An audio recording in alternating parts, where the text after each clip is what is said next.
Here we are after all the high holidays. It is Wednesday night, October 14th, 2020.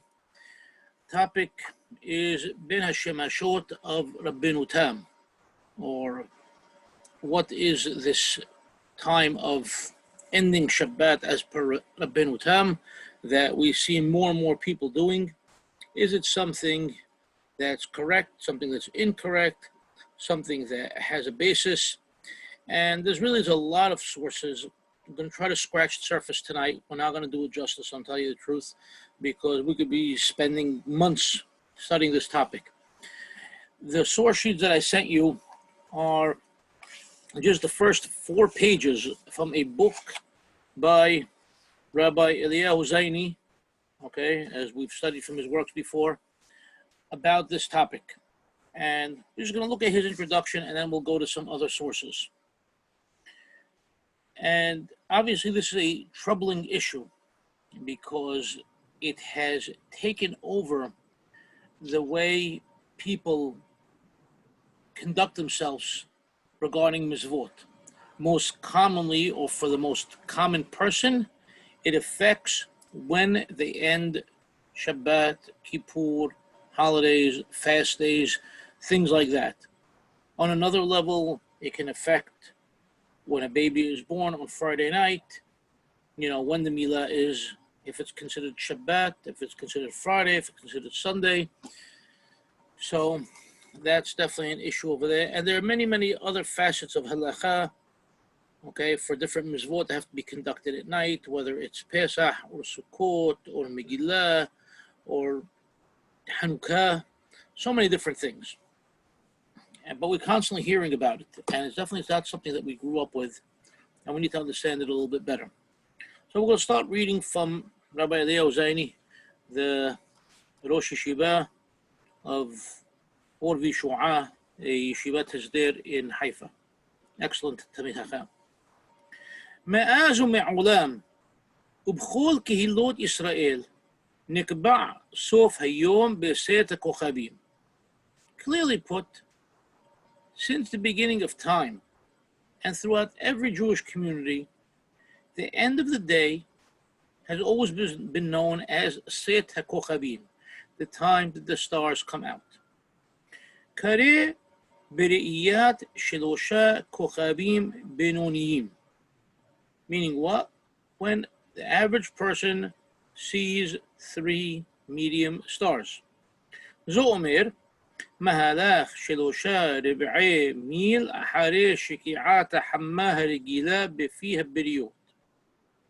Which is what time? The time that it takes the average person to walk 3 רבעי מיל, 3/4 of a mile, not exactly a mile, but we're going to call it a mile. It's a mil, a little bit different than a mile, after sunset that an average person understands to be sunset. Okay, what's normal sunset? عاد شباء كم من أحرونيم, until a number of أحرونيم came along, بتعنوا, and they made a claim, بنيجود محلات لخول عن كي إسرائيل شبخول الدورات. They made a claim against every giant of Judaism throughout the generations, שלאור דברי רבנו תם, that based upon the writings of Rabbenu Tam, yesh le'ahmir, one is to be stringent, ולאחר את זמן סוף היום בעוד כ3 רבעי שעה, that one has to prolong the day, lengthen it, and not end it until at least another 3/4 of an hour after that period of time that we said 3/4 of a mile. So obviously we extended the day ending from about 15 minutes approximately to over an hour. אבל אף אם פה ושם כמה חכמים גדולים כבר העלו סברה כזו בעבר. Okay, and even though we've seen some hakhamim that dealt with this and have, promoted such a time ending in the past. מעולם לא ראינו בקהילות ישראל מי שינהג על פי דעה כזו. we never saw community doing as such. Not exactly true, and we're going to get to that also. לכן, בין אם ירצו ובין אם לאו, יסע לשערינו מעמדת אותם האחרונים לעז הראשונים. So whether we like it or not, what has happened now is that these people now basically are making fun of the predecessors. All the predecessors said you end Shabbat at time A. These new guys have come along and say, no, it has to be time B. And all those rabbis before us, they were all transgressing. They all did everything wrong. Now they have turned our fathers, not just our forefathers, but even our fathers, into people devoid of Torah. And the entire nation of Israel into transgressors, into sinners. We cannot accept this position.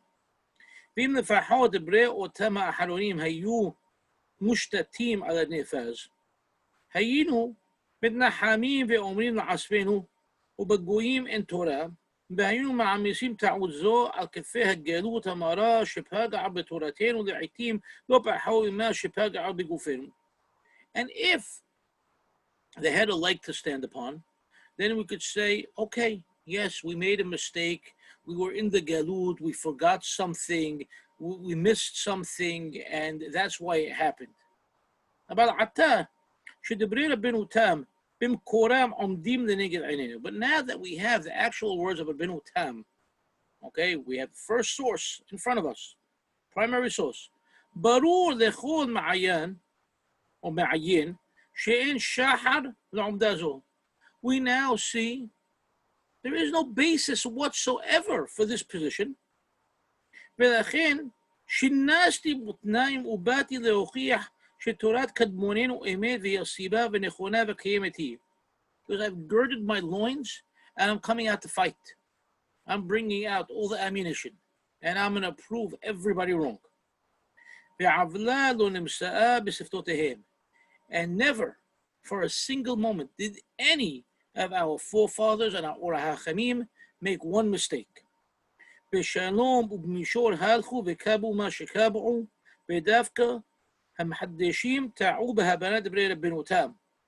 Our forefathers were correct and they did things in a proper path, in a peaceful manner, and they walked a straight line. And it's the new people, all these new kids on the block, they're the ones that made a mistake. They don't understand Rabbenu Tam. They just never understood. They always looking for something new, and they decided to mislead everybody.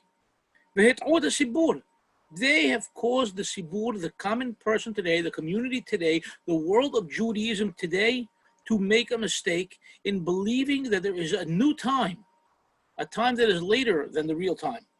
And even though that wasn't their intention to do something bad, they thought they were doing something good, they did something bad.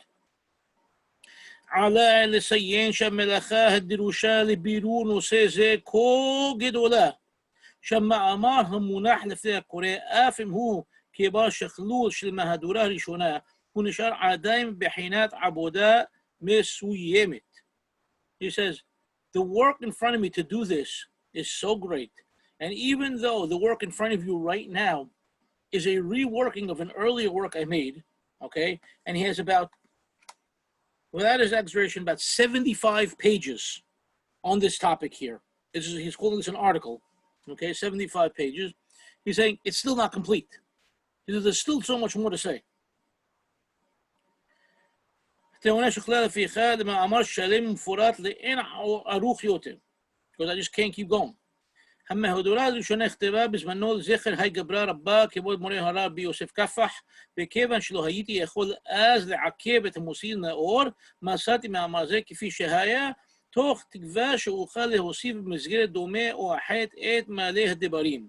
Because I put out the earlier work because it was being put out for a work in memory of Rabbi Yosef Kafach, and the publisher couldn't wait anymore, so I gave it in the way it was. But I've added to it over the years, and I've put out this newer work. המהדורה הנוכחת מהווה לעניות דעתי ללא ספק שיפור, לא רק משום שהוכנסו בה דיוקים נוספים, הוספו מקורות והקטנו שגיאות, אלא שעוד חולק המאמר באופן המקל על הקורא, נוסף לכך הוכנסו בה תמונות של שגיאת החמה, כדי שיוכל כל קורא לעקוב אחרי כל המסרים המוזכרים בפוסקים שהובאו בזה, יהי רצון שיהיה לרצון לפני הקדוש ברוך הוא. He's saying he's included pictures, photographs to help a person understand better. Unfortunately, that never made it into the book either. Okay, and it's still an incomplete work. Even though, like I said, it's about 75 pages. So this is the rabbi's introduction to his work. We're going to try to get to the beginning of the work to help us understand. Before we go to that, I want to read a few short halachot from Rabbi Yitzhak Barda. Rabbi Yitzhak Barda, we've touched upon him. Maybe we've done one or two of his teshuvot in the past. Rabbi Yitzhak Barda is a very interesting hacham. He is a student of Hacham Meir Watnin, okay, and he's in Tiberias, and he had a very, very interesting approach to halacha. He basically takes the approach of Harambam, and he takes the approach of the Ari, okay, Kabbalah, and he shows how they work hand in hand with one another. Something that you would think is impossible, because Harambam, the ultimate rationalist, okay, and the Ari, the ultimate Kabbalist, he shows that their approaches and their rulings in halacha are the same, and that's what he teaches, and that's what he follows. He also does not, yeah. We just had him the other day. I was listening to another one of your shiurim not too long ago. Right, Very short time ago. Possibly 3 or 4 weeks ago.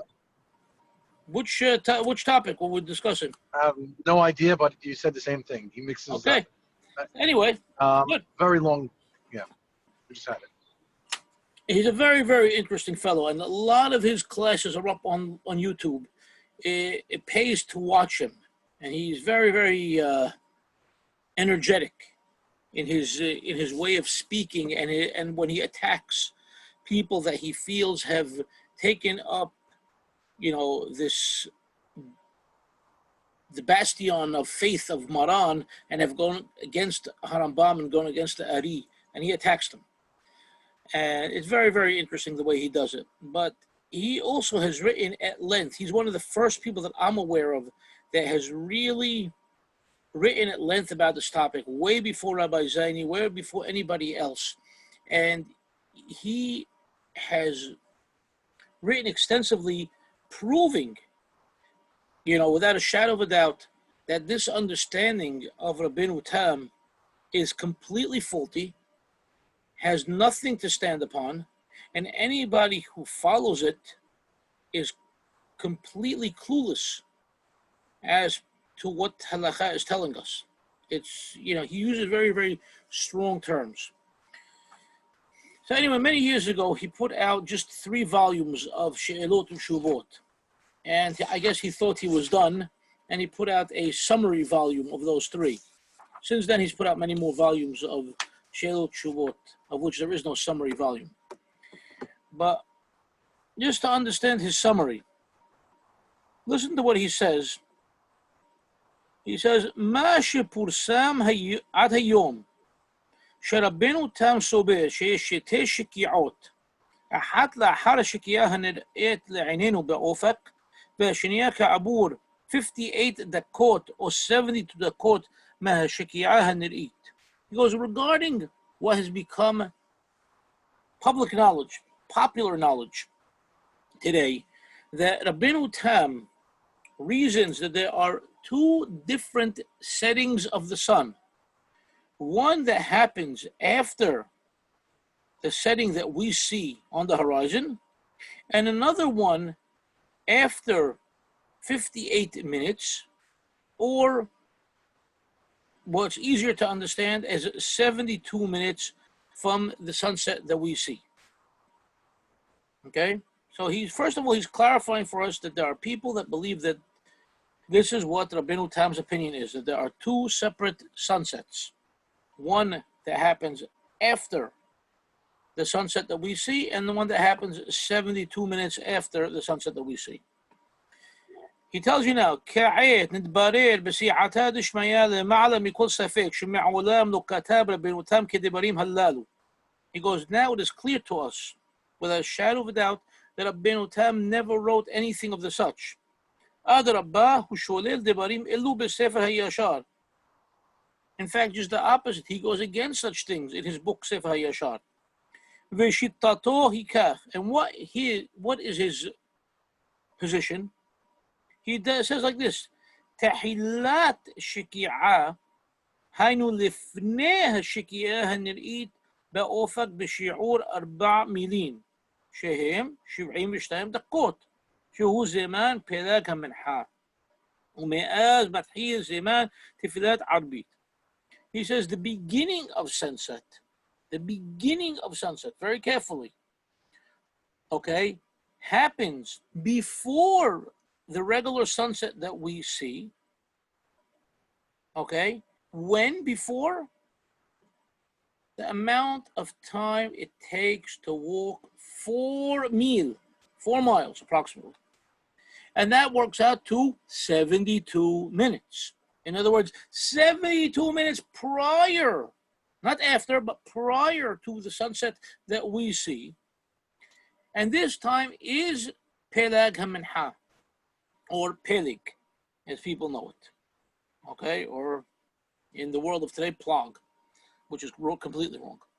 Okay, and from that time on begins the time that a person can pray Arbit. Okay, meaning what? As we say in Arbit, Golel or Mipene Hoshech. God starts turning.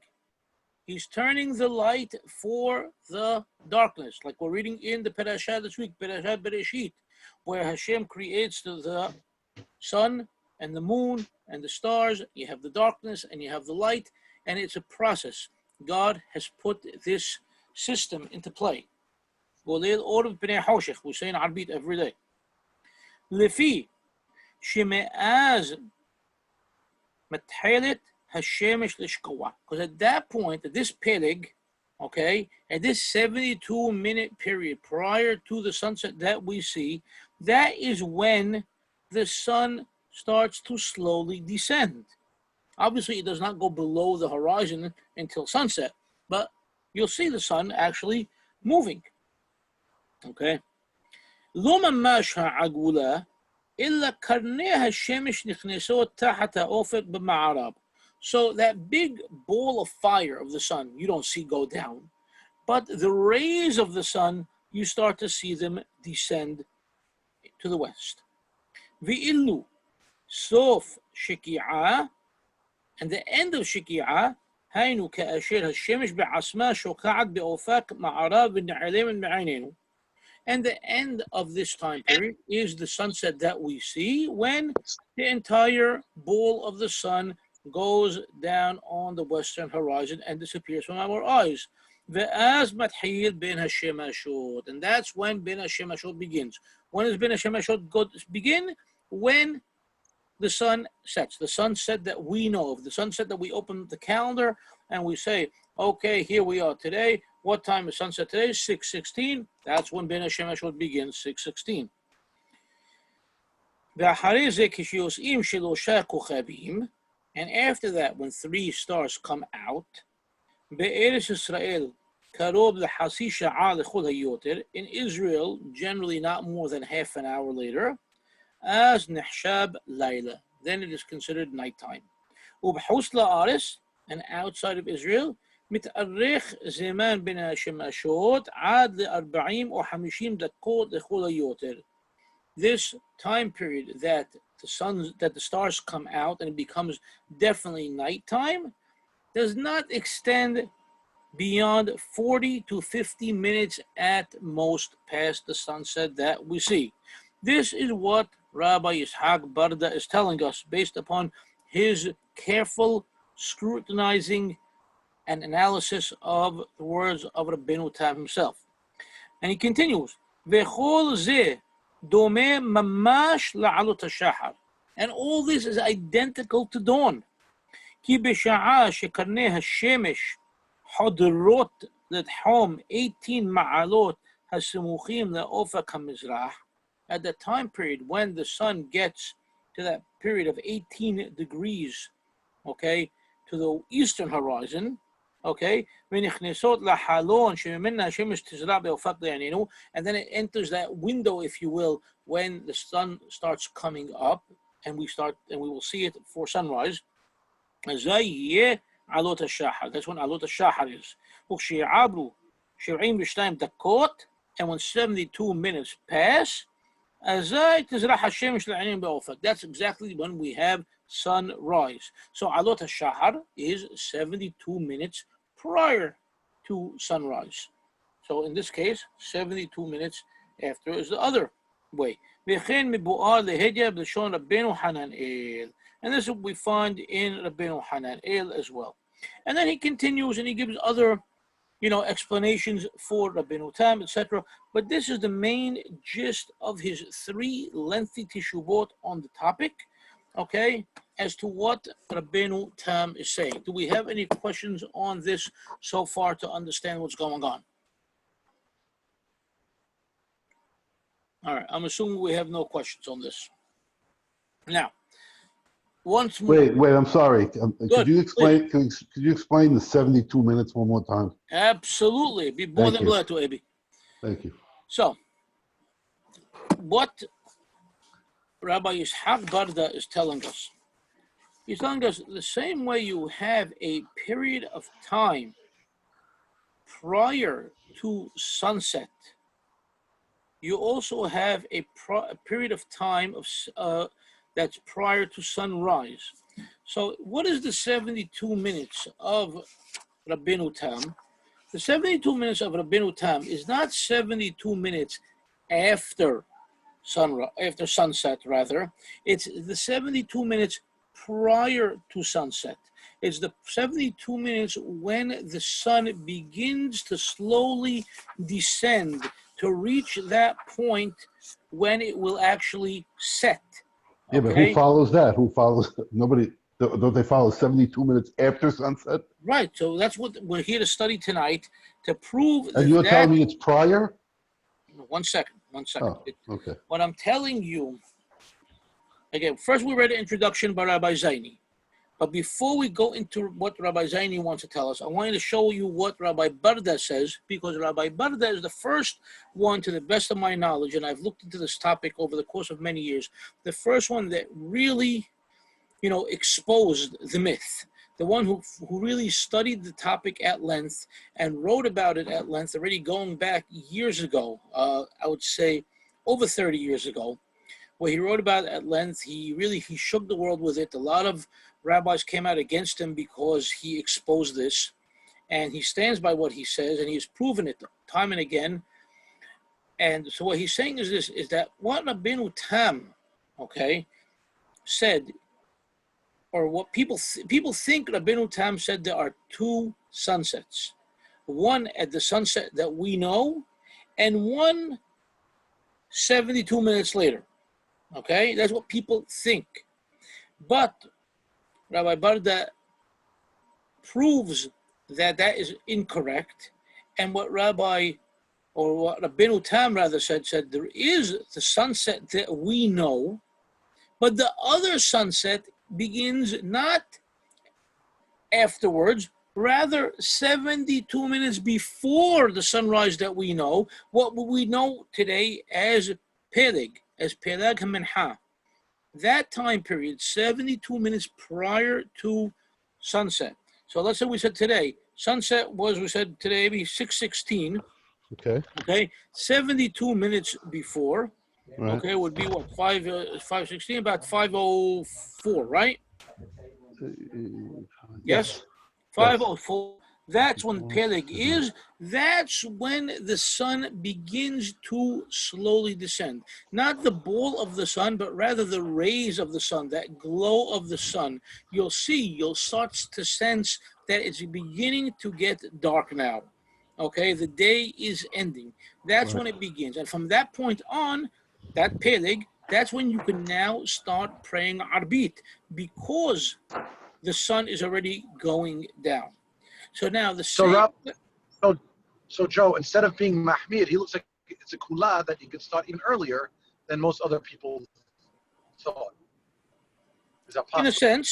In a sense, yes.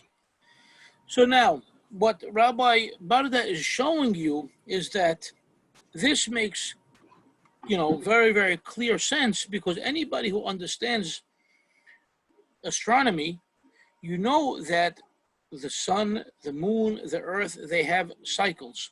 And this 72-minute period that he's talking about works hand in hand with something that we've all known and all accepted without anybody really contesting it, is that we know that there's a period called Alot HaShahar or Amud HaShahar, which we translate into English as dawn. And that dawn is 72 minutes prior to sunrise. Why is that prior to sunrise? Because that's when the sun begins to come up. Sunrise is at the time when that 72 minutes ends, and that's a time called sunrise. But you start to see, if let's say, on a day like today, sunrise is about 7 o'clock or so. We're already beginning to see light outside before 7 o'clock, because the sun is slowly rising and it's coming up over the horizon. So you have the rays of the sun. So that's 72 minutes you have for dawn to sunrise when it's coming up, and then you have to have 72 minutes before the sun set, when the sun begins to slowly descend and it disappears at the time of sunset. Okay? We're clear on that now? Yes. Good. Thank you. Great. All right. So this, in a nutshell, is the approach of Rabbi Barda. Rabbi Zaini is also going to take a similar approach. And anybody who studied the topic and understands it knows the same thing. The problem is now, why is there a misunderstanding of the law? Why do people have different opinions? And is it true what Rabbi Zaini said, that no community ever did this before? So that's where we have a problem. And that problem stems from the way Maran in Shulchan Aruch left us the halakha, and how various hakhamim and communities looked at the halakha. Okay. Also, Rabbi Zaini in his introduction talked about 3 medium stars, and the halachic sources, both in Masechet Shabbat and in Harambam and in all the different Rishonim and Aharonim, talk sometimes about medium stars, and sometimes they talk about small stars, and whether those stars have to be spread out or they have to be together. So all this leaves us with a lot of information that we don't know enough about, because obviously we're not stargazers. We don't live in a world of natural light. We live in a world of artificial light. We're not used to looking at the sky and understanding what's going on. So let's continue now back to the source sheet in front of you. Okay, after we read the introduction, okay, or that preface rather, now we're going to look at the introduction where it says Hakdama on that page. So he quotes Shulchan Aruch to begin with. Pasak Maran b'Shulchan Aruch b'zeh ha'lashon. So this is Hilchot Shabbat in Shulchan Aruch, okay? So you know, Siman Resh Samach Aleph 261, Se'if Bet. Yesh Omrim Shesarich lehosif mehol al hakodesh. There are those that say that you have to add from the hol, from the secular, from the mundane, from the regular day of the week, to the kodesh, to the holy. Uzman tosef et zeh hu metahillat hashiki'ah. And when does this time begin? From the beginning of the shiki'ah.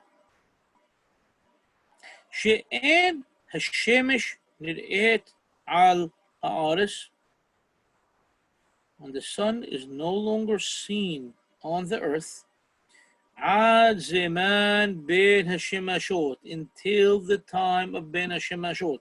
Now this is very confusing. והזמן הזה שהוא 3 מילין ורביע, okay? רצו לעשותו כולו תוספת עושה. This time period, which is 3¼ milin, 3¼ miles, and we'll get to that. Somebody who wants to make it all tosefet, all extra, can do so. Rasa la'asot qisato ose. Somebody wants to do just a portion of that, could also do that. V'shi'ur zeman ben hashemashot hu 3 rib'ei mil. The time of Ben Hashemashot is 3/4 of a meal, which is Mahalach 1000 v'tak amot kodam halayla, which is the amount of how much? 1,500 amot, 1,500 amot prior to night. Now, does anybody understand what Rabbi Yosef Karo told us? Anybody? Can you make sense of what he said? I see millions of problems with his language. You want to add from the Hol to Kodesh? No problem. He's telling you the Zeman of the Tosefet is from the beginning of the Sheki'ah. But he's telling you the beginning of Sheki'ah is when the sun is no longer seen on the earth. And he's telling you until Ben Hashemashot. But we know Ben Hashemashot begins with sunset. So now this makes us think that there is another period of time between sunset and Ben Hashemashot. Problem 1, in my opinion. Again, I didn't read ahead here. I'm not cheating. I'm just looking at the problems. Then he's telling you that this time period is 3¼ meal. So if we said before, we said 4 milin, right? We said 4 milin is 72 minutes, correct? So we said 42 milin, or 74 meal is 72 minutes. That means each meal is 18 minutes. Okay, 18 times 3.25, that's the 58.5 minutes. Remember that Rabbi Barda told us 58 minutes. So this is going hand in hand over here so far. So you have 58.5 minutes. If you want to make that period of 58.5 minutes an entire Tosefet, okay, do it. But when is that? According to what we're understanding over here, that begins after sunset. If you want to make the entire 58.5 minutes after sunset, considered, instead of Hol, consider it Kodesh, you can. But if you only want to make a part of it, you can. So now, does that mean that within that 58.5 minutes, I could light fire, I could boil water, I could cook, I could shave, I could clean, I could do any melacha? Is that what we're supposed to understand over here? We know that's 100% haram. Once the sun sets, the sun sets. You can't do any melacha. So we have a major problem with the language of Shulchan Aruch. Okay? Then he tells us the shi'ur. What is the length of time of Ben Hashemashot? He tells us it is 3/4 of an hour. 3/4 of a meal. That's 13.5 minutes. Oh, 13.5 minutes. I know that number. 13.5 minutes is what my father and my grandfather always told me was the shita of the Geonim of Ben Hashemashot. So, okay. So Maran's following the Geonim. He's telling us 13.5 minutes. Okay. But he's not telling us 13.5 minutes after sunset. He's telling us Ben Hashemashot is 13.5 minutes. So I have 13.5 minutes that he's telling me now. And a second ago, he told me something about 58.5 minutes. Add 58.5 to 13.5, we have 72 minutes. So from the time of sunset until the end of Ben Hashem Hashot, according to what we just read, is 72 minutes. And because of this, people now think that you cannot end Shabbat until 72 minutes after sunset. You understand where the mistake comes from?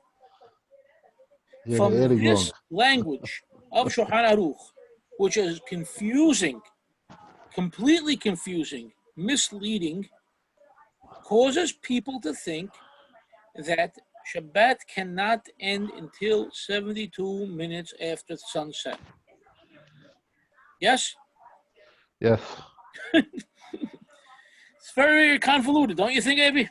Yeah, so Shulchan Aruch is saying, some people are reading it as 13 minutes after sunset, Shabbat's over. But he doesn't say that. That's what they understand. The way this is written, we are to understand that Shabbat does not end until 72 So minutes 72 after minutes. Right. Barry, this is for you. Okay? So now let's continue with Rabbi Zaini. See what he says. Al pi devarim elle. החלו מזה מספר שנים להורות לציבור שעל פי מרן יש לנהוג לגבי סדר כוכבים כדעת רבנו תם. Because based upon this, they have begun, okay? They have begun teaching the people and guiding the people and directing the people that according to Maran, okay? We know this code word of Maran, okay? The proper practice is regarding the Seta Kochavim like Rabbenu Tam. Now, notice, Maran never said Rabbenu Tam over here, okay? But Rabbenu Tam. ולכן חייבו את הסיפור לחכות זמן רב לאחר סדר כוכבים במוצאי שבתות ומוצאי ימים טובים. And therefore the rabbis have now obligated the people, the communities, the congregations to wait an enormous amount of time, okay, after what we know to be Seder Kochavim to end Shabbat and holidays. והקשה מכל, and the hardest of all, במוצאי יום הכיפורים, לסיום היום. And the hardest of all is to end Kippur. People are already there fasting. Over 24 hours, 25 hours, and this on keep going. And here comes, ready, בכך נפסק בשאלות תשובות יביע עומר. חכם עובדיה יוסף in יביע עומר, חלק ב'. Okay, so this is one of his earlier works. Okay, what did he tell us over there in Yabia Omer, Hamad Yosef? Maskana didina. Okay, Shiraui lechol hared bar Hashem Yeharedi Bari le'achmir kishitat Rabbenu Tam verob haposkim. He says, the conclusion for the law is that it is Ra'ui. I'll translate it as worthy, okay? For any person that is God-fearing, who trembles at God's words, rather, to be stringent, like the opinion of Rabbenu Tam and the majority of the poskim. Shelo la'asot kol melacha b'mosei Shabbat, not to do any sort of melacha b'mosei Shabbat, ad she'avor shi'ur arba milin, until the amount of time of 4 milin passes. In other words, 72 minutes. The hainu sha'a v'homish, and he tells it to you if you didn't know before. Sha'a v'homish, an hour and a fifth. An hour plus 12 minutes, 72 minutes. Uchmo she'ken pasad gam Maran v'shulchano hattahor, like the ruling of Maran and Shulchan Aruch. V'shi'ur zehu b'sha'ot zemaniyot. Now, Hamad Yosef adds that this is calculated not in regular minutes, but rather in sha'ot zemaniyot, in variable minutes. So in the summer, that's definitely even longer than 72 minutes. You could be 90 minutes and more even. Well, chol ha'pachot, okay, at the very least, ya'zor hayil la'hamir kishita zo be'isurim shel Torah. Okay, so at the very least, you don't want to follow it for everything. follow it for something that would be asur deoraita. Let's say like lighting a fire. Don't light a fire after Shabbat for that 72-minute period.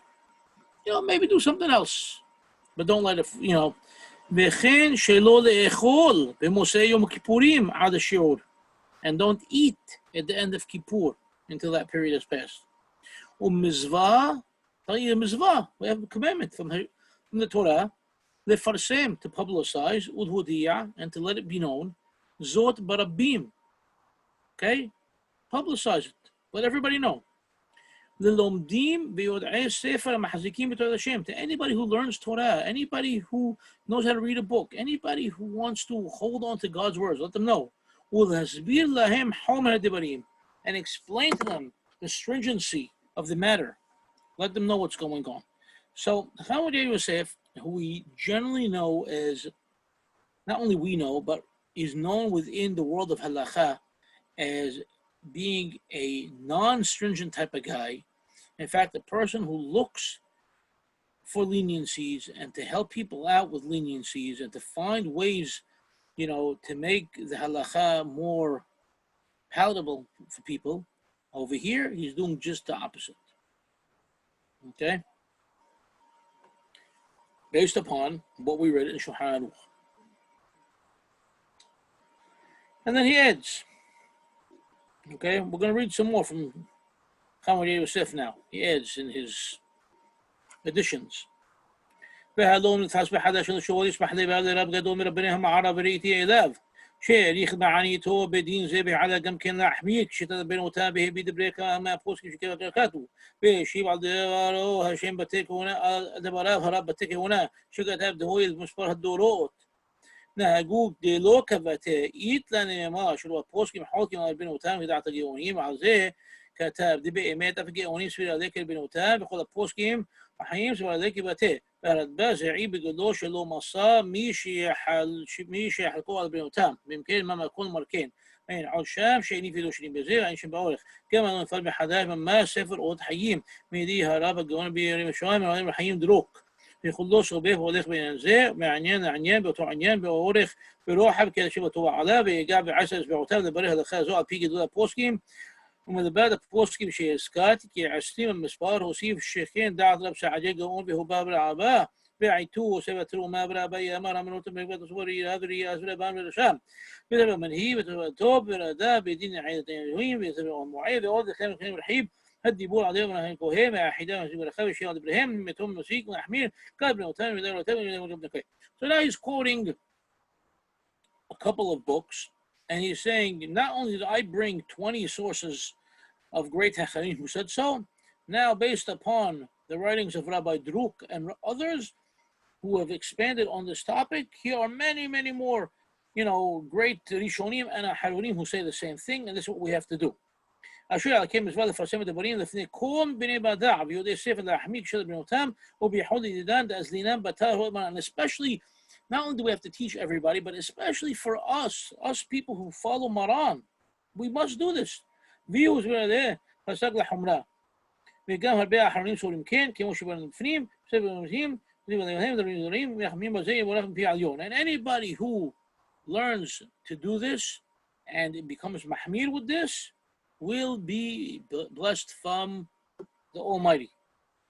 بالملء شملوا يسير بشباتو كالختام مياد نقالين.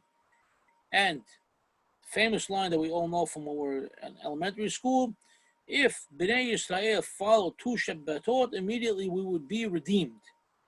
And maybe people are following Shabbat, but because they're ending it too early, they're not keeping Shabbat. They've lost everything that they kept.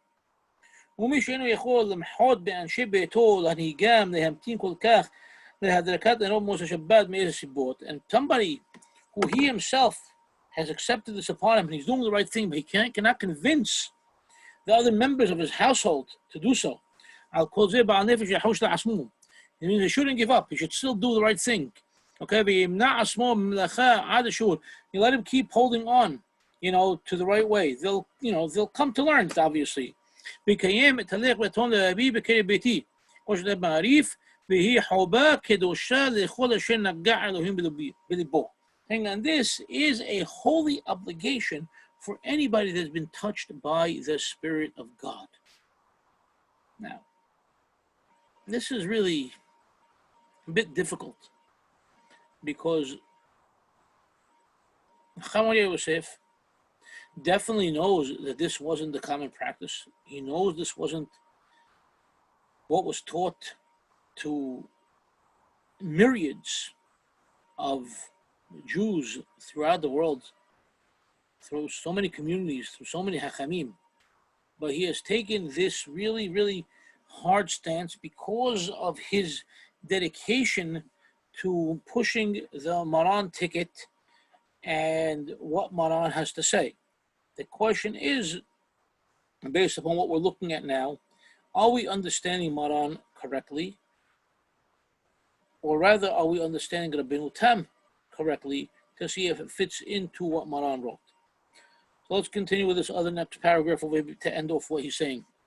Ulam, kifi shenochiach behemshech be'azat Hashem. So now Rabbi Zaini is telling you, okay, but based on what we're going to prove as we go forward, be'azat Hashem, en lehumra zo kol makom vechol basis. This humra, okay, this stringency has no place and it has no basis, no foundation. Ki Rabbenu Tam lo ba lishanot et hamusag set kochabim. Rabbenu Tam did not come to change the terminology of set kochabim. Velachen lo kayam kelal set kochabim de Rabbenu Tam, and therefore a set kochabim of Rabbenu Tam does not exist. Illa hu lehosif shiki'a ahat. Okay, rather, Rabbenu Tam came to add a shiki'ah, to add a sunset. And therefore we should talk about the shiki'ah, the sunset of Rabbenu Tam. And as I will prove going forward, Rabbenu Tam Rabbenu Tam came to differentiate between two sunsets, that conclude as one, they both end at Set Kochavim Haragil Befi Habriyot, the regular Set Kochavim that everybody knows, Velo be'emsa halayla berega b'ti mezuha, and not in the middle of the night at a unforetold time that nobody can detect. Okay, very, very powerful words, in my opinion. So this is where we stand so far. Anybody have anything to say, please? Joey, got a question for you. Please. The Teshuvah that we reviewed, or you reviewed back in the summertime. Well, I would say we, but okay. Yes, we reviewed. With Rabbi Ovadia Yosef's review of this topic. Right. Did he reach the same conclusion that you Same conclusion as what? That it's good to keep 72 minutes after sunset? Absolutely, he touched upon it. And you have to understand that was one of his earlier writings, and it was meant for the common person when he wasn't really pushing certain ideas like this. As you see, based upon this, he's telling you this is for learned people. When he first started pushing it, he pushed it for the learned person, not for the masses. Understand? I have a question. Yeah, one second. Barry, are we clear on that or not really? Yeah, I recall though that he reviewed all the different opinions on when sunset was, and Well, I wouldn't say he reviewed all the opinions. but he did seem to say this basically the same thing, that he agreed that it was a meal or 3/4 of a meal as originally, and then he developed his, he developed into this Rabbenu Tam, I guess, opinion. But I mean, initially he did agree, at least as I recall, beginning of the Teshuvah spelled that all out. I don't know. It's very hard to say agreed. You have to understand that, like every one of us, everybody goes through phases in their life. And everybody studies and develops different understandings of things. And in a case like Hamad Yosef, he was a rabbi for the masses, on different levels at different times. And as he grew, and as his teachings grew, and as more people became, we'll call it learning people, so then his base also changed. So not only did he change, but his base changed, and he was then able to offer, a different worldview, if you will, to that base, because that the base, is different. In other words, his base. Let's make believe he used to be a teacher of first to third grade. Okay, now that first to third grade he taught them, and then they got fourth to sixth grade. He continued to teach them. Then they got to high school. He's got to continue to teach them. By the time they and their students and their children got to graduating year, 12th grade of high school, their minds have expanded. Now I could bring you something else. I'm not just giving you what I taught you, 10 years ago. I'm giving you more. I'm giving you a greater understanding, more in depth, more challenging. You understand? So that's the way I see Hamad Yosef in a case like this. He had a certain stance with a certain group of people, and as time evolved, the people evolved, and the halakha evolved as well. That's my opinion. Okay. Yeah. Thanks for that. That was good. Thank you. Okay. All right. Who is next? Abi Bitesh had something? Yeah, so my question's going to be hopefully not long. The two rabbis you were using, Rabbi Barda and Zaini, as I say his name, I don't know how to say his name. Okay. Some people say Zini. Some both people are say, aware. I'm sure they're both aware that Hacham Vodai Yosef is a pro 72-minute person. Do they think he didn't understand it? Or do they think for political correctness, he's pushing the 72-minute agenda and doesn't really feel it? Is that a fair question? It's a very fair question. And very fair answer. They both are very, very well aware of Hamad Yosef's position and his writings and his approach in halakha. They have studied it. They have quoted it. At least here with Rabbi Zaini, you're seeing the quote immediately, So let's go with Rabbi Barda first, because he dealt with the topic first. Okay, Rabbi Barda feels very clearly that Hamad Yosef is mistaken, that Hamad Yosef does not understand the topic, does not understand Rabbenu Tam, does not understand Shulchan Aruch, and he comes out to prove that. And he does not mince words at all. He's very, very firm and terse and sharp, and he doesn't mind butting heads with anybody.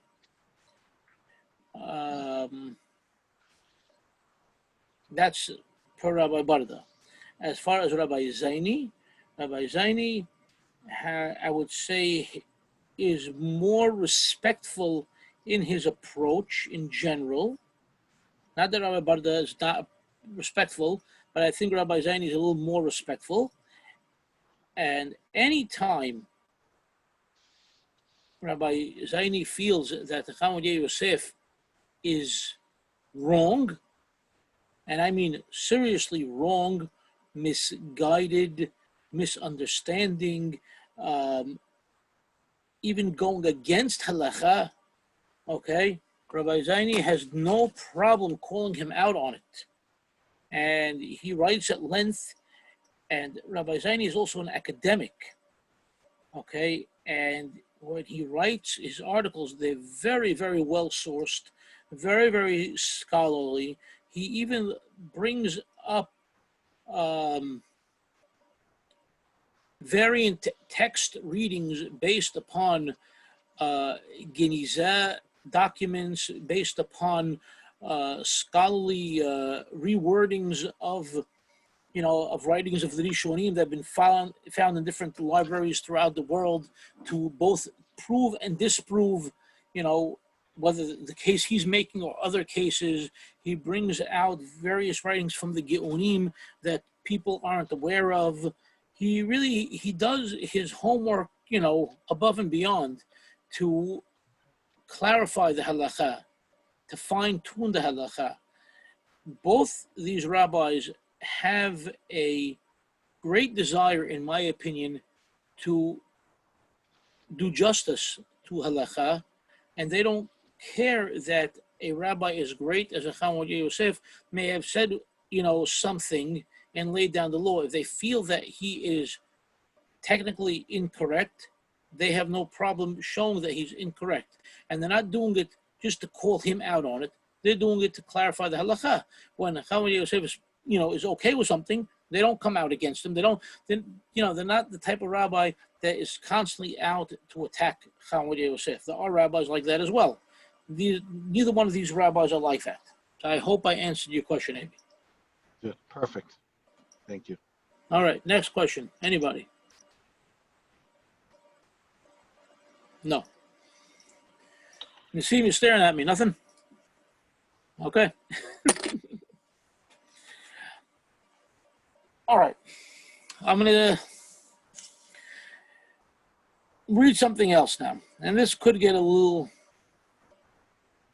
tricky. Maybe I'll have to send you some pictures. I'll send you a picture at a time as we do the page. I'll just send it on the WhatsApp, okay? Give me 1 second.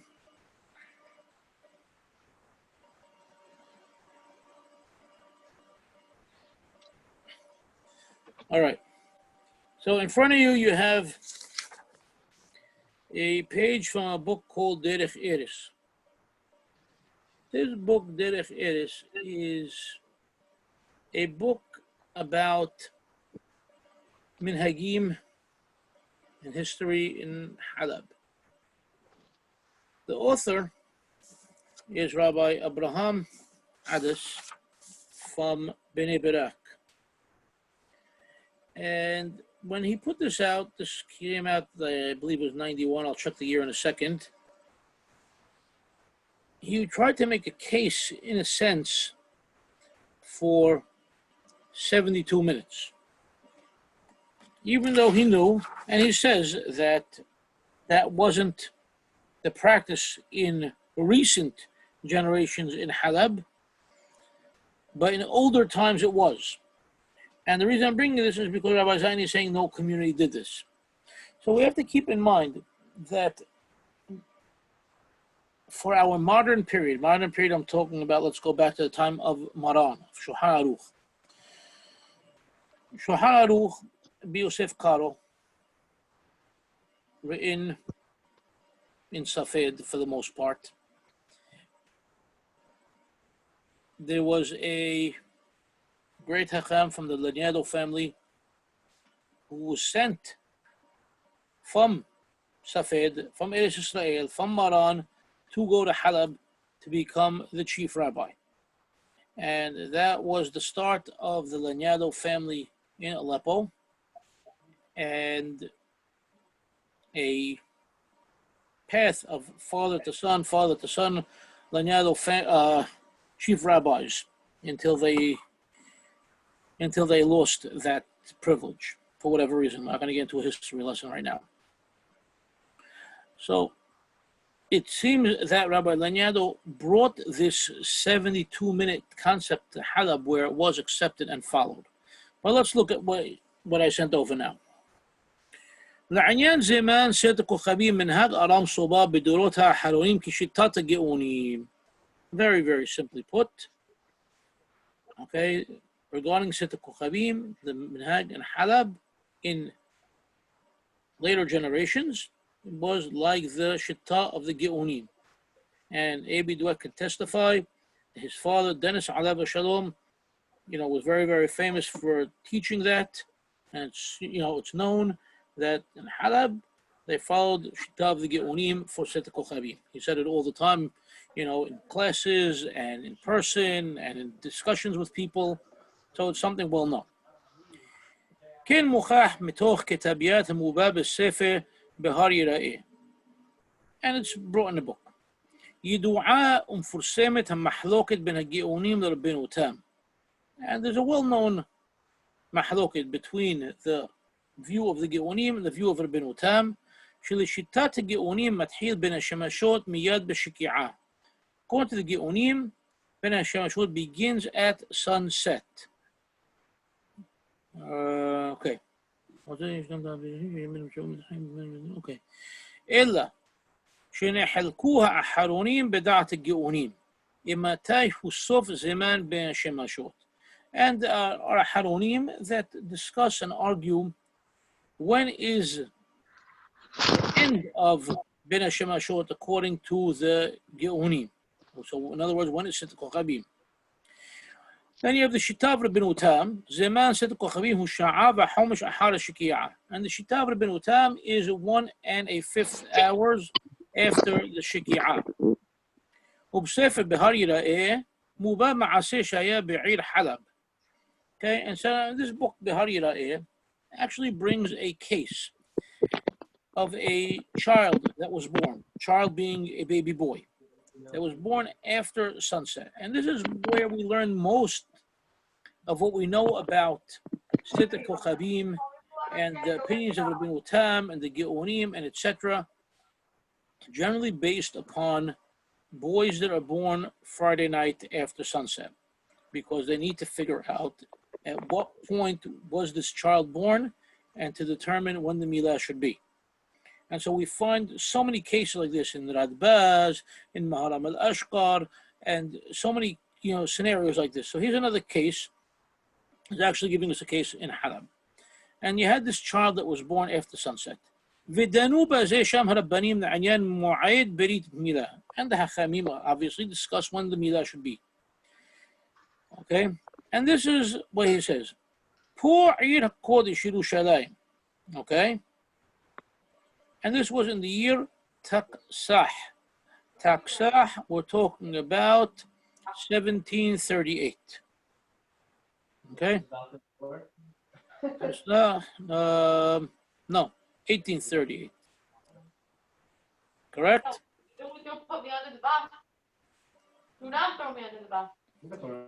So we have 1838 over here. על פי דעות חכמי עולם סובה, שהסכימו כולם זה י"ג שנה. Okay? So now he's telling you, if this is 1838, he's telling the hakhamim of Halab already agreed from 13 years ago. So in other words, from 1825. Okay? על פי והרב הגדול מרא דעתרא, החכם השלם והכולל מפורסם בישראל הלל, החכם רבי אברהם ענתבי, עמהם. Okay? And yeah, the chief rabbi, Chacham Abraham Antebi, among them, מתחילה נמנו וגמרו, ובסוף הסכימו לדעה אחת. In the end they agreed.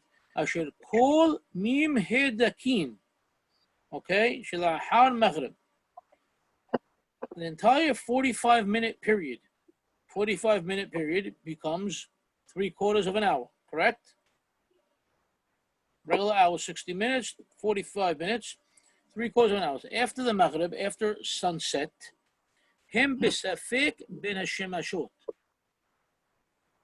Safik, they're unsure about bin hashemashot. Vatinok hanolad bezeh hazeman. Okay, and if a child is born in that 45-minute window after sunset, okay, whether we're talking about on Friday night or Saturday night. Okay, because it could be whether it's Shabbat or not, whether it's... Joey, can we make sure everyone's got themselves on mute besides you? Because there's a lot of background noise. Yeah, I think David can handle that. Can you, David? If David's with us. Solomon, put your speaker off, please. It doesn't go off. I tried. Let's try again.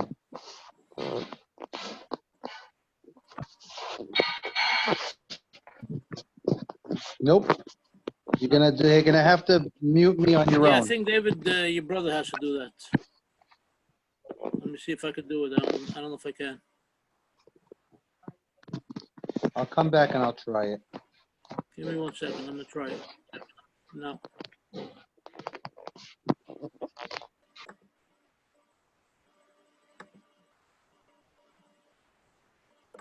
No, I don't know.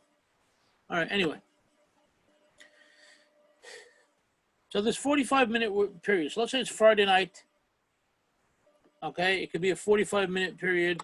It could be Saturday night, a 45-minute window. Either way, we're not sure. So nimol tish'a or asara. So now the child would have to be had the milah done on the 9th day after birth or the 10th day after birth.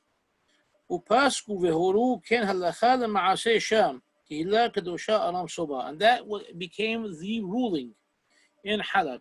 Any child born in that 45-minute window after sunset, automatically the milah got pushed. And that is the practice in Halab. So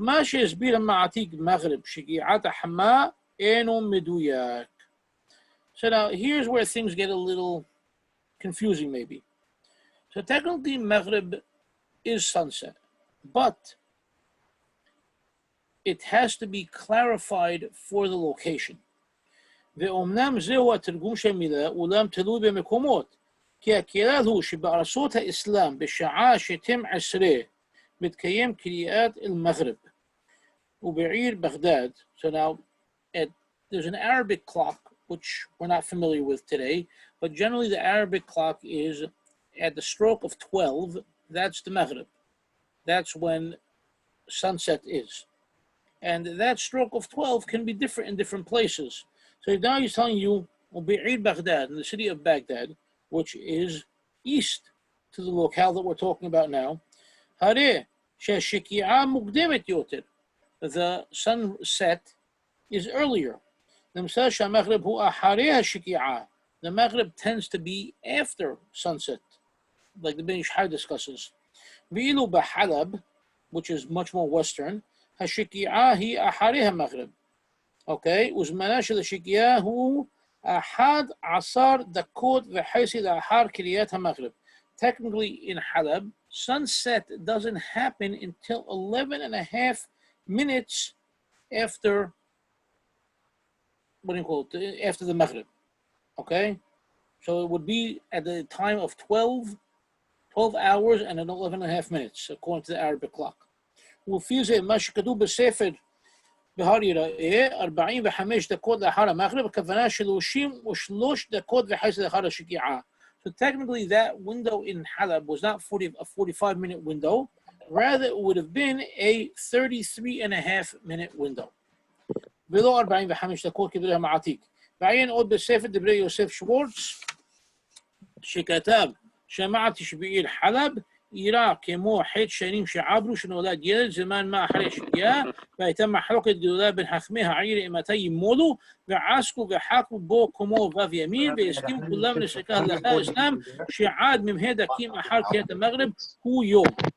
Okay, so even later on there was another case, and they, what do you call it, the hakhamim of Halab, discussed it almost for a full week, for 6 days, until they came up with a decision, and they all agreed that 45-minute period after the Maghrib, which tends to be the 33 and a half minutes after sunset, is a quasi time of neither day nor night, and therefore they cannot make the milah based upon that time. They have to push it off.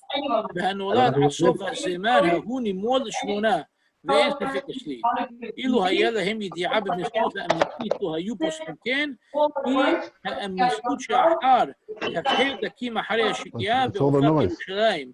פרט נסם ודשי בעין הזכיר לעיל, בין כ"ה דקי כבר התחיל זמן בין השמשות לעניין מילה. Okay?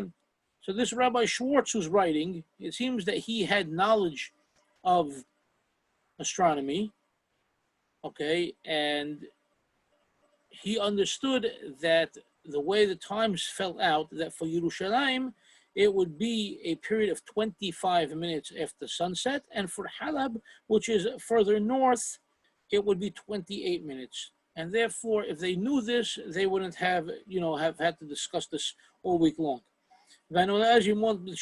אכן בעניין שמותר להחמיר, בוודאי נכון הוא להגדיל הגבול עד זמן ההוא.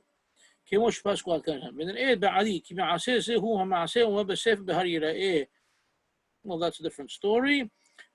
כפי שהעתק למעלה בהר יראה שמעשה זה אירע בשנת הקפאה לפי החשבון המובא שם בספר דברי יוסף וכן בספר הרב ויש להניח שכתב רבה בערך לכסג.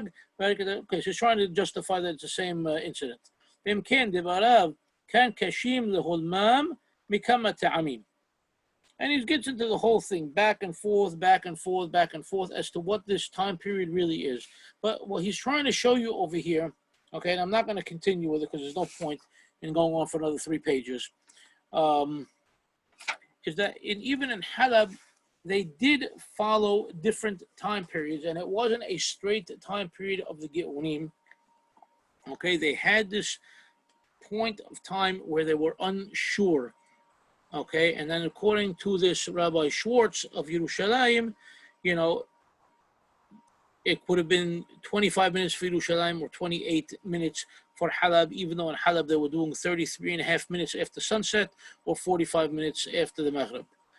In any case, we have to re-examine what we were saying before. What is this time period? Now, we can't go through all 75 pages of Rabbi Zaini on understanding what this is. So I'm going to jump ahead. I'll send you some other pictures, or maybe not. So right now I'm reading on page 15 of Rabbi Zaini. Okay, and Rabbi Zaini is telling you what is the opinion of Harambam. Okay, between what we read in here, he goes through the Gemara and he goes through some of the Geonim. I want to go to Harambam, and this is from Harambam Hilchot Shabbat Perek He Halacha Dalet. And he's telling you, Mishit Teshakka HaHamma, when the sun sets, Ad Shir'u Shilosha Kochabim Benoniyim, until 3 medium stars are seen. Hu Hazeman HaNikra Ben HaShemashot Bechol Makom. This is Ben HaShemashot in all locales. והוא ספק מן היום, ספק מן הלילה. And it is questionable whether it's day or night. ודנין בו להחמיר בכל מקום. And we are mahmir regarding this time period in any case. ולפיכך, הם מדליקים בו, and therefore we do not light fire at this time period. והעושה מלאכה בין השמשות בערב שבת, מוסר שבת, בשוגע, חייב, חטאת בכל מקום. And anybody who does any melacha during this time period, whether it's on ערב שבת or מוסר שבת, you would have to bring korban חטאת. וכוכבים אלו לא גדולים הנראים ביום, they are not the large stars that you see during the day, ולא קטנים שאין נראים אלא בלילה, and they're not the small stars that we don't see until it's really dark, אלא בינוניים, they are medium stars.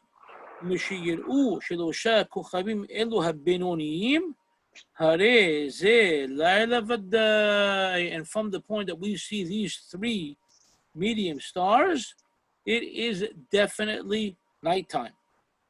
Okay? He's very clear, Harambam. He doesn't leave any question in your mind as to when nighttime is and when Ben Hashemashot is. And that's when Shabbat's over, according to him? Technically, yes. Yeah. Technically, yes. Uh-huh. You have to see 3 medium stars. Okay? Okay. Notice, he does not tell you it's 13 minutes, Right. 20 minutes, or half an hour. Right. It doesn't bring up any time. No time. Because Right. you have to, because that could be different between Brooklyn and Norfolk, Virginia, Right. or Aruba, Right. you Or know, New when you Jersey. see those stars. Okay? But once you see 3 medium stars, you know it is nighttime. Uh-huh. And this is according That's what I always heard. right. My whole Way life. back. Right. Way back when we were Right. little kids playing on the street. 'Cause as little kids, you didn't go to Knesset Saturday night. Right. Of course. Okay? You knew when It you says saw wait till the 3 stars, right. Shabbat was over. Right. You know, and you would see the old ladies lighting the cigarettes. Right. Right or wrong? 100%. Okay. Very true. V'hu karaba v'churibi Yohanan. And this is like the Gemara. Rabban Rabbi Yohanan said the same thing. Kifi she'edgish kabah haramach. אלא שבניגוד לתמיהת הרמ"ח לא קשה מדי, כי בא רבנו הרמב"ם למדנו שדברי רב חנן ודרבה חד זמן הוא, וכפי שהשיב קבע מרן בכסף משנה על השגתו, וכן כתב הרמב"ם בפירוש המשניות אשר לו. וידע, הרמב"ם says the same thing as פירוש המשניות, וידע שמאחרי שקיעת החמה עד שיראו שלושה כוכבים בינוניים בגודלם, ואורם הוא זמן בין השמשות. In fact, he clarifies it further in his פירוש of the Mishnayot. Okay, when you see 3 medium stars, they are medium in their size and medium in the light that they give off. That is the time of בין השמשות. וכשיראו שלושה, הרי זה לילה ודאי. When you see all 3 of those stars, it is definitely light. וכלל הוא אצלנו שבין השמשות ספק. But until you see all 3, you in that quasi time, okay? And it's ספק יום, ספק לילה. Now, ולגבי אורך זמן זה של בין השמשות.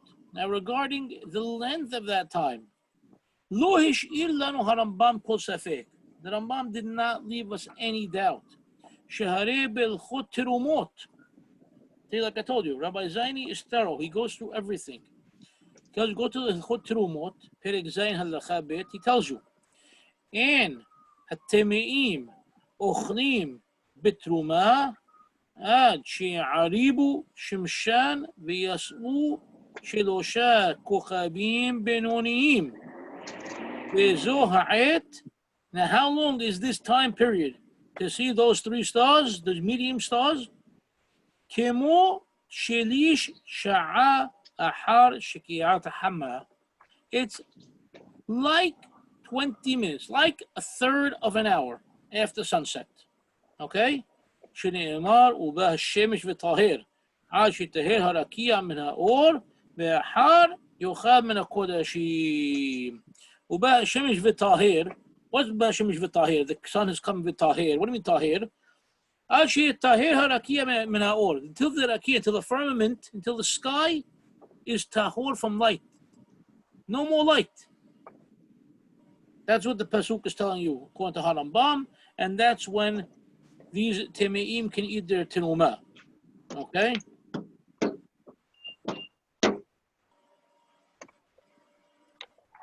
So he's telling you approximately 20 minutes. Kemo sheli sha'a. Okay? And as we said before, every person needs to check for their own personal locale. Because as we know, science today has proven to us that based upon different areas of longitude and latitude, the time will be different. You cannot, fool yourself and say the time for Yerushalayim is going to be the same time as New York. It's not. Okay, so that's the part I want to read from Harambam. Okay, now we'll read another part. He goes through a whole litany of people, hakhamim and rishonim, showing that is that 3-star issue. Okay. Now, the Rabbenu Tam. Rabbenu Tam, we don't have to read from here because we saw in Rabbi Barda. This is Rabbenu Tam and the people that show what Rabbenu Tam really is. Come on. Very long, be wrong. Ramban. Maharam Ashkar is too many pages. The people that disagree with Rabbenu Tam. Maharam.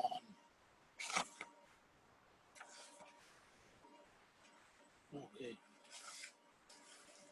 Here's the Maharam part. It's very long.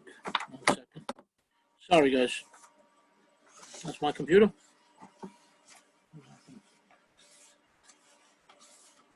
Hey, Mark.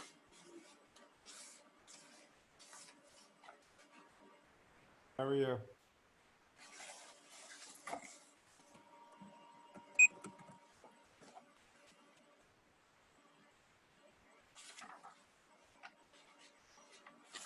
Okay, let's look at Maran for a second. I'll send you a picture of Maran.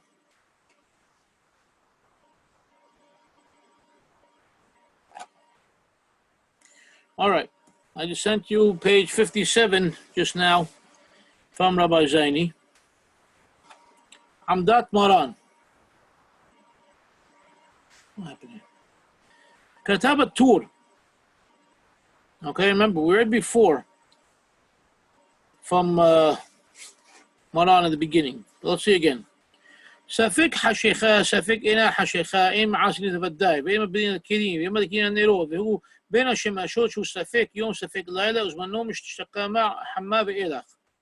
ומי שאינו בקיא בשיעור בין השמשות, ימהר להדליק כדאמר לרבה ואריסה, אתון דלה קיים לכו בשיעורה דרבנה דיקה שמשה בריש דקלה, הדליקו שרגה. פירוש, בעוד השמש בראש האילנות וביום המעונה במטה חזו תרנגולין שיושבים על הקורה, ובעוד יום בדברה חזו הרבה שגם הם יושבים בעוד יום, ארנה פירוש עשב שעליו נותין לרוח השם, לאחריד נותין למזרח עשה היום, זה גופים הרבה נותנים מערב. So, there's a section from the Torah that tells you that you know when the sun is getting ready to set and the day is beginning to end, when you see the top of the sun at the head of the tree. And then you can figure out based upon other natural phenomenon, you know, when the day is ending on a cloudy day, based upon the chickens and based upon certain herbs and the way they're blowing in the wind, etc. Then that's the Torah. The Beit Yosef comes and comments. ומה שכתב, וזמנו משתשקע החמה ואילך, and its time is from when the sun sets and forward. שם בסוף הפרק, הפליגו תנאי מלתה והפסיקה בגמרא. Okay, there was a מחלוקת, they argued, and they ruled in the Gemara. הלכתה כרבי יהודה דאמר, איזה הוא בין השמשות משתשקע החמה. When is בין השמשות? When the sun sets. וכל זמן שפני המזרח מאדימין. And the entire time when the eastern horizon is red. ופירש רש"י החשיף. It becomes more like a, not kesef, not silver, but it turns into like a bronzy type of color, like a golden bronze. ואף על גב דהפליגו אמוראה, בפירוש דברי רבי יהודה כבר פסקו הריף והראש והרמב"ם, בפרק ה' דהלכה כרבה דאמר דהכי כאמר, איזה הוא בין השמשות משתשקע חמה, וכל זמן שפני מזרח מאדימים והחשיף התחתון, לא החשיף העליון נמי בין השמשות. So, the Rif, the Rosh, and the Rambam all agree upon this. The Shelosha Amudei Hora'ah are all in agreement with the ruling of Rabbi Yehuda in the Gemara. And as you saw when we read before of Harambam, Harambam goes hand in hand with that same ruling. As we saw Rabbi Zaini told us, even though people think there's a mahloket, Harambam shows there is no mahloket in this topic at hand whatsoever. Okay. And we continue. ומפרש בגמרא, דלדידי הביא שיעור בין השמשות עלתה רבעי מיל, 3/4 of an hour, of a meal rather, וזהו שכתב רבנו בסימן טרח דזמן בין השמשות, הוא 1,000 ותק אמות קודם הלילה. Remember, earlier we saw that Maran said an issue about 1,500 amot, and he equated that 1,500 amot with 13.5 minutes. The 13.5 minutes, as we showed before, was 3/4 of a meal. The meal being the amount saying that we're calling 18 minutes, and so 3/4 of that would be 13.5 minutes or 1,500 amot. If we're saying each amah, we generally say is 1.5 feet, right? So we're talking about 2,250 feet. Okay, to help you out with that. והתוספות הקשו על זה מדתניא בפרק מי שהיה טמא. רבי יהודה אומר, משקיעת החמה עד סדת כוכבים 4 מילין. משקיעת החמה עד סדת כוכבים 4 מילין. Okay, from sunset until סדת כוכבים is 4 מילין. Okay, that would be the 72 minutes. ואומר רבנו תם דהתם קאמה מתחילת השקיעה. From the beginning of the Shiki'ah, as we showed before, the beginning of the Shiki'ah is when, according to Rabbenu Tam, according to this new understanding, is the Pelik. Okay? When the sun begins to start descending prior to the sunset. V'hacha ka'amar misof ha-Shiki'ah. V'haran katav debarim elu yotem mibu'arim v'leshanot yireis Rabbenu Tam t'shtei Shiki'ot hen.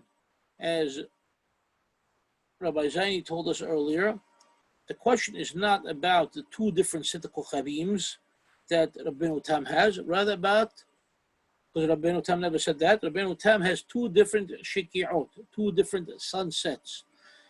Him the Mishashaka Hamad, the Matnitin, the Shma'atin, Hainu Misof, Shiki'at Hamad, Kalomar Misha'ash, Nishki'a Barakia, Bihi Adain Keneged Halona, Fish, Shelo Abra Halona, Adain Ena Mehalechet, כיפה פני רקיע מאדימין כנגד מקומם שקיעת החמה דפרק מי שהיה טמא היינו מתחילת שקיעת החמה שתתחילה להיכנס ברקיע נמצא שמתחילת השקיעה עד בין השמשות שהוא סוף השקיעה 3 מילין ורביע והכי איתה בירושלמי עד כאן לשונו. וכן כתב גם במסכת יומא, וכן כתב הרב המגיע בפרקה, ושם רבנו תם והרמב"ן, וכתב שכן הדברים נראים, ומי הוא כתב שהרשב"א קשה על זה מירושלמי בניע ודבר בסריך עיון, מנהל שגם הראש נסתפק בזה מפני כך לא הזכיר דבר מזה, במסכת שבת, מסכת יומא, ורבנו נמשך אחריו, מי הוא בפרק כמה בתעניות,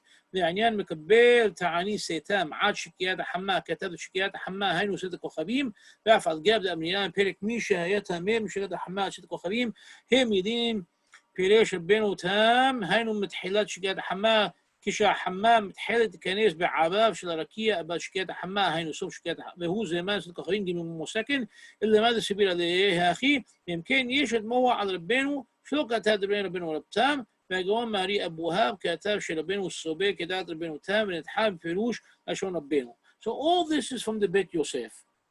Okay, this entire thing comes from the Beit Yosef, and the Beit Yosef is trying to come back and forth to clarify Rabbenu Tam. But once we know what we know about Rabbenu Tam, and we start reading this, we don't understand why there should be any problem whatsoever. Okay, because Maran tells us, okay, that there are 2 shiki'ot, 2 different sunsets according to Rabbenu Tam. Okay, and now the foundation of the mahloket is if these 2 shiki'ot either actually begin at the same time or not, or they're ending at the same time, or one starts and ends, and the other one begins and ends. And that's what it's all about. And that's where we run into the problems, because people aren't comprehending what Rabbenu Tam says. People are going into the subject matter thinking Rabbenu Tam is talking about 2 different set of kochavims. And if once they're viewing the entire topic off, they can't see what's going on. Plus, once we understand that the day starts ending, the sun starts its descent prior to sunset, because then we don't get to the point of sunset. Okay, here's the horizon. Okay, imagine you see my hand over there as the horizon. Okay, and here's the ball of the sun. Okay, this my finger over here is a circle. It don't, it's not like a cartoon. All of a sudden, okay, everybody's jumping around, chasing one another, and all of a sudden, okay, 7 p.m. sunset, whoop, it's gone. It doesn't happen like that. We have the sun is up here, okay, and it's slowly descending till it gets to the horizon, then gets below the horizon. And that's what actually happens. And we know that. Scientifically, We know that. Naturally, we know that. Okay? It doesn't just go from here and jump down. It has to be a slow, gradual descent. And that's what Rabbenu Tam is talking about. And once we understand that, and once we put that in perspective, there's really nothing else to talk about. And that's when we have that reddening of the sky that we're talking about. Okay? You have to think about, here's your ball of the sun. It's just above the horizon, and it's going to descend. And that's when we see these beautiful colors in the sky. And that's what's happening. This is all part of the way Borei Olam made the world. Okay? And we have to understand, we're not living in a world of nature anymore. So we don't relate to it the same way. The hakhamim, this was their world. They didn't have, phones and flashlights and lights. They didn't have any of this. Everything was governed to them, okay, by the natural course of the me'orot that we're reading about in Parashat Bereshit this week. That was the importance of it. For thousands of years, this was what was clearly important, and that would help them to convey their ideas to one another and to follow halakha. So this is what's going on over here, and without understanding it, we cannot really get to it. And I don't know what to say to make it clearer. I think what we need to do, we need to look at a teshuvah of the Radbaz, okay? Because the Radbaz's teshuvah really summarizes things very well. It's something that we've all known from before, but Rabbi Zaini really opens it up for us. He retypes the teshuvah over here and adds some notes at the beginning and end of the teshuvah to help clarify it. So before we go on, I'd like to hear some feedback, if anybody has some, and then we'll go on to this teshuvah of the Radbaz. Anybody? Rabbi Casardo, anything? I just wanted to ask, does anybody who holds like Rabbenu Tam say that a person who holds just Zeta Kochavim is Mechalel Shabbat? Have you ever come across those words? Or it's just a Hidur mitzvah? I don't think it's just a Hidur mitzvah. I think there are many that believe it is the halacha. I don't think that there are people that only look at it as a hidur. Now, have I found it in writing? I've never looked for it. Okay, and among Sephardim, I don't think I would have ever found that before. I think among Ashkenazim, though, definitely nowadays we would definitely find that. In fact, my good friend, or our good friend in this case, because he's a good friend to many of us here in the class, Sam Cohen, who lives in Israel, in Ra'anana, was telling me, in fact, this morning, that there is a very, very strong community of Hasidim in Netanya, and I believe more specifically in Kiryat Sanz. And as far as they're concerned, the ending of Shabbat with Rabbenu Tam is the only option al pi halacha, and they're a very, very wealthy community. They own many, many apartment buildings, and if you rent an apartment in one of their buildings, you must sign in your lease agreement that you will refrain from doing any melacha whatsoever, turning on any lights or anything of the sort until 72 minutes after Sheki'ah on Mosseri, Shabbat, Yom Tov, etc. So yeah, it's a very real thing. I don't think they're looking at it as strictly a humrah. I think they're looking at it as, actual halacha, and anything less is transgressing halacha. So Joe, what about Friday night? I don't understand that. So how does it work Friday night? Do they start Shabbat? That's a tremendous question that I've run into. So the first time I ever encountered this 72-minute thing or anything related to it was as a student at Flatbush High School. And we would leave, we had 5:30 days, and we would be leaving school in the dead of winter on our 5:30 days, walking to Coney Island Avenue and J to catch the bus. This is the B68 at the time. I don't know if it's still B68.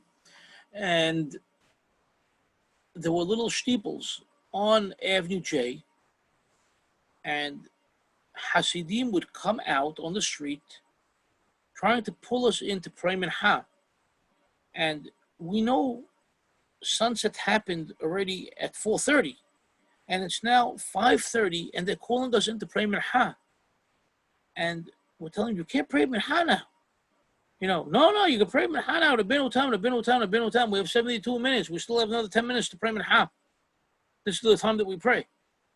So they were actually, this is the early 80s, they were doing this halakha l'ma'aseh. They were praying Mincha l'chatehillah al pi Rabbenu Tam 1 hour after sunset. That's number one. So that was mincha. One second, I didn't finish. Yeah.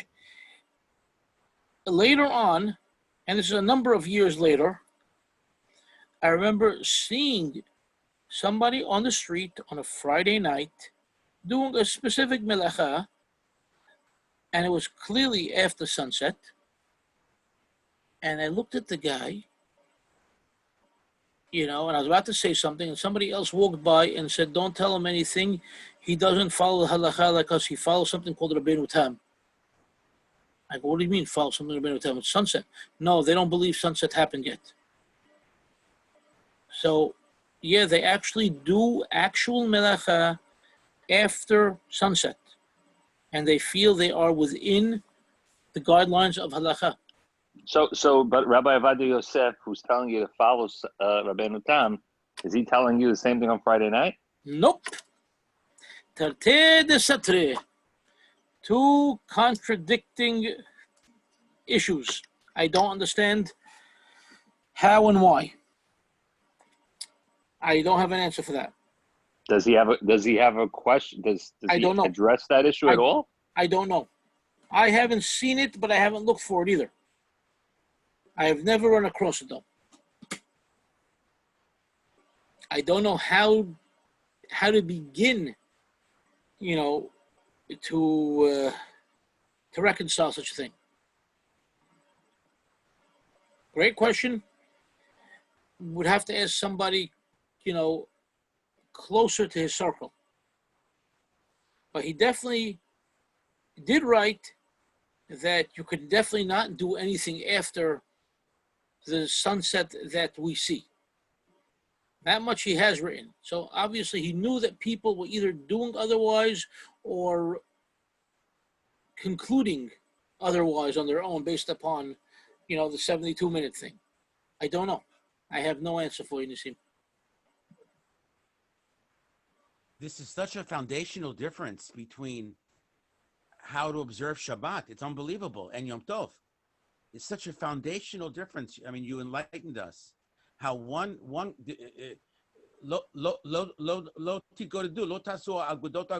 there are different camps who said that I violated Shabbat last week.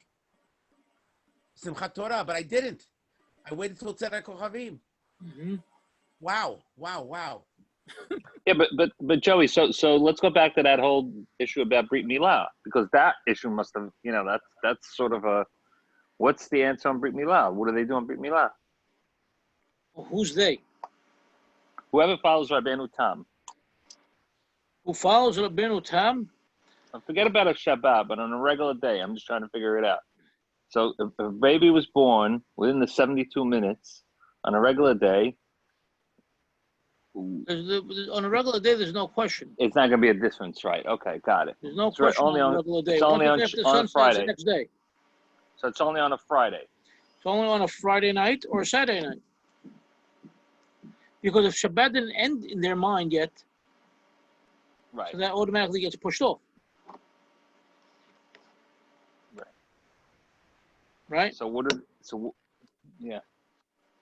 the people who follow Rabbenu Tam do? Well, you have to remember like this. People aren't doing anything. People, for the most part, don't make decisions on their own. They go to their rabbi to decide for them. Rabbi, I had a baby.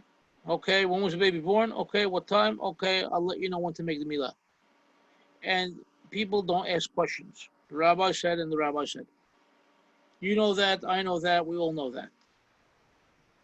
The average person does not know enough to even think about it. So you can't ask that question, what do those people do? It's whatever rabbi they went to and whatever his decision was at that moment. Now, either it's going to be his own decision or it's going to be a decision based upon him asking his rabbi. But I can't say there's a general guideline.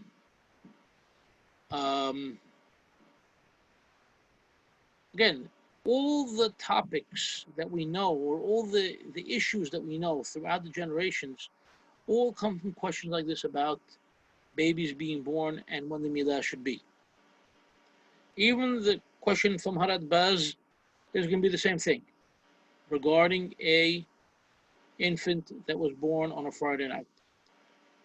That's everything, and how the Hakam views, the case, views the sky, and makes that decision. That's really what it boils down to. Question. Yeah. How about Sifrat Omer?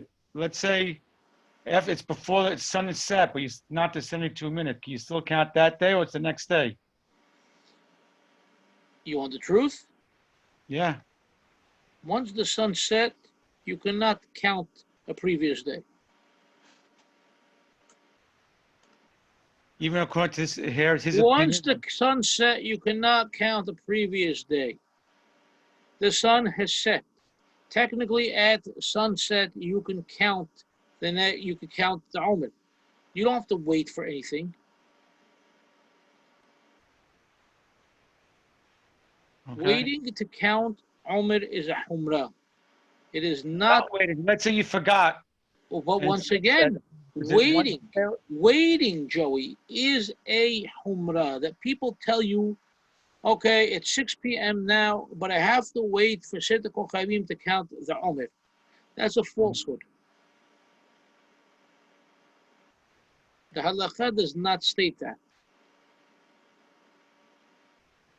Okay? It's worthy to wait, but you do not have to.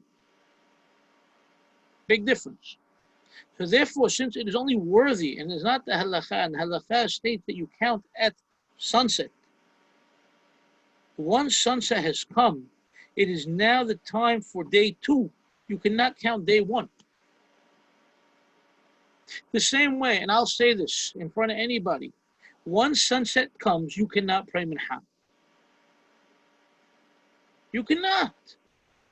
You cannot tell me that I have this 13.5-minute magical period, okay, of Ben Hashem Ashot, where I can now come and pray mincha.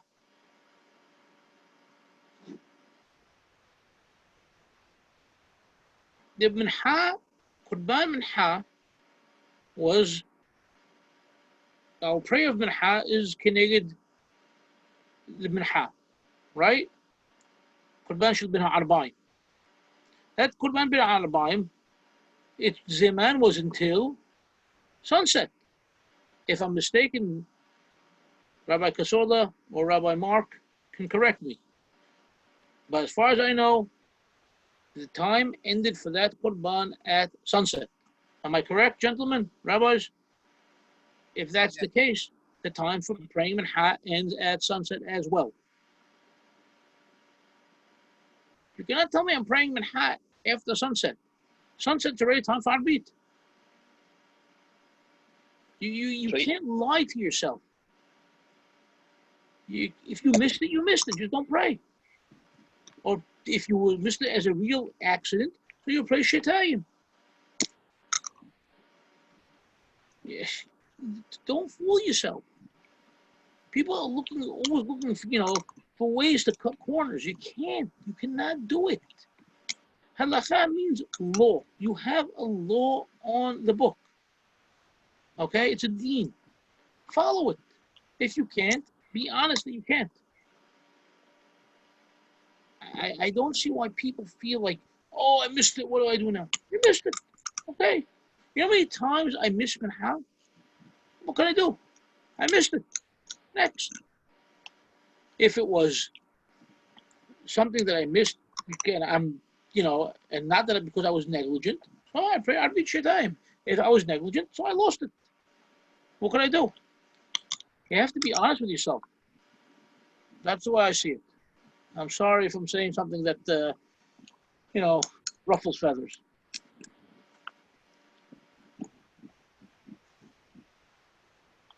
The takana not to do weddings on Saturday night, which has very good consequences. But has this anything to do with holding Rabbenu Tam? Absolutely not. Because first of all, it's not a takana. I will not. I don't like the word takana. Okay. Bottom line is, weddings were generally done throughout this community on Saturday night, even though it was well known that people were doing melachot on Shabbat to prepare for the wedding. Okay, but they said, okay, maybe they're really not. Maybe they're doing it before Shabbat. Maybe they have enough time after Shabbat to do it. The whole reason things changed is that one of these late night weddings on a Saturday night, a community member who was the videographer, okay, was coming back from the wedding, basically fell asleep at the wheel, had an accident, died, and therefore they said, oh, the rabbis said, okay, you know what? We can't let such a thing happen, and so therefore no more weddings Saturday night. It's too late. That was it. Plain and simple. He was a nice man, alav shalom. He didn't deserve to go that way, and what can I tell you? So that was their window of opportunity to stop Saturday night weddings. But Saturday night weddings were extremely, extremely common. Okay, summer, fall, winter, spring made no difference. It was a great time to have a wedding. People will open Sunday. There you go. What years did it change? What year? Around Sorry? Around what year did it change? What year did this guy pass away? I'd have to look it up. Okay. Okay, but I would say 80s. Video wasn't popular until the 80s, so yeah, 80s. All right. Anything else? So can you say that it's worthy to wait, like Rabbenu Tam? Just quoting you, you used the word "it is worthy." So it's worthy to wait, like Rabbenu Tam. I don't think so. It's not necessary. In my opinion, based on what I've seen so far, what I'm trying to study together with the rest of you so far, I see it as a faulty understanding of what he said, and it's a practice based upon a faulty understanding and therefore unnecessary.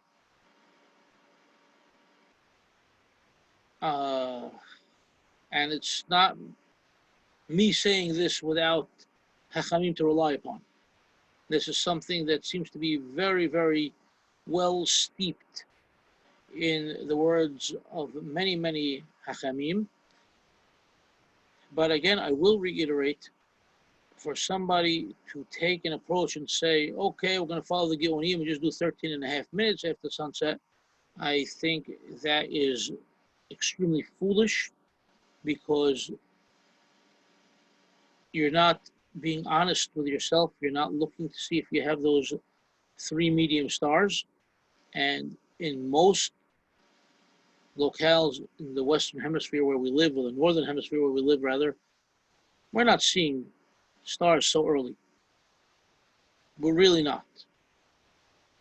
In fact, many times, being, in January on a vacation in the Caribbean,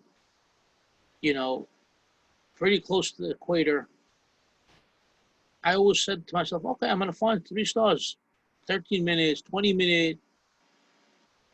The earliest I ever found stars was close to 35 minutes. And you're dealing with a lot less light pollution over there and much clearer skies. And almost 35 minutes after sunset till I found stars. Okay? And I waited that long to end Shabbat. because you have to be honest about it. So I can't see how here in New York we could say that we're ending Shabbat, at 20 minutes. You can't end Shabbat 20 minutes in New York. It's impossible. It's really impossible. And I don't think there's any place in the United States where you could end Shabbat earlier, maybe half hour. Maybe that'd be the earliest thing. I don't know. I haven't traveled enough, to know enough. But if in the Caribbean, close to the equator, you're not seeing it, I don't think you're seeing it over here. All right. I think next week we continue with the Teshuvah of the Radbaz, and we try to conclude this topic. But if you have questions over the course of the week, shoot them my way so I could try to prepare for them and possibly, include them into what we're doing. All right? We're good? Thank you, everybody. Thank Good night. Take Have care. a good night. Good night. Thank you. Good night.